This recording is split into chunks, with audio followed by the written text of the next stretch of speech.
Florida, 41. A&M, 24. Parallel truth game. We put this label on like 4 or 5 games a year, and this is one of them. Parallel truths. Because I could not tell you how many times already today I've had someone either tell me this is all about Florida or this is all about A&M. The Gators either rolled or A&M was without like 47 kids due to the flu. Both of them are true. Both of them are true. Florida had a really good day yesterday, and it's impressive because they had 2 options. They could stay down on the mat after Georgia roughed them up a little bit, or they could get right back up, and to their credit, they did. Texas A&M was without 31 players yesterday due to either injury or illness or suspension. They were without 18 in their 2 deep. Yes, that matters. You can celebrate Florida's win and acknowledge that matters. I've got a pre-padlock stat for you here. Pre-padlock alert.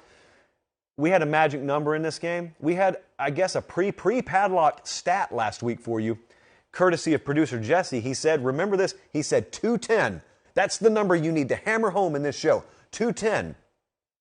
Florida was 4-0 coming into this game when they ran for at least 210. They were 0-4 when they did not meet that mark. Florida yesterday, they took care of it. Season high, 291 yards on the ground. Anthony Richardson, I think a career high, if I'm not mistaken, 279 total yards, 4 touchdowns. They, as a team, had 3 guys over 75 yards rushing.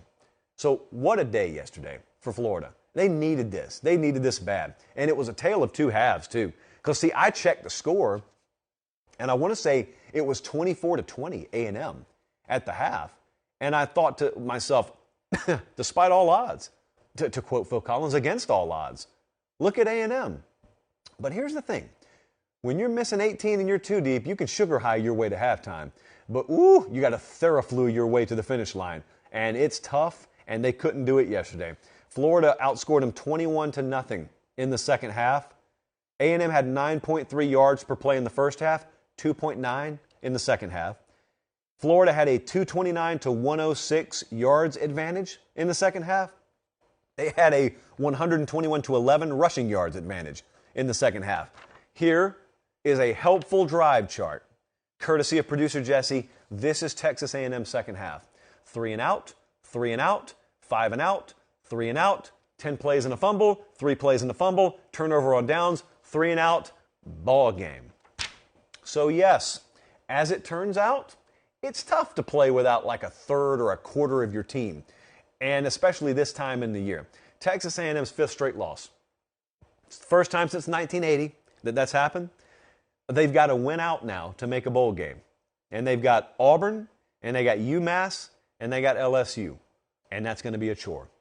And quite frankly, if they can get past Auburn, and they're favored by 2 this week, they're going on the road. If they can get past Auburn, I think they'll handle UMass. The LSU game could be interesting because that becomes a Super Bowl for them. You just have to recalibrate your expectations and your goals this time of year if you're in their position. They're 3-6. That is amazing to look at. That's very jarring.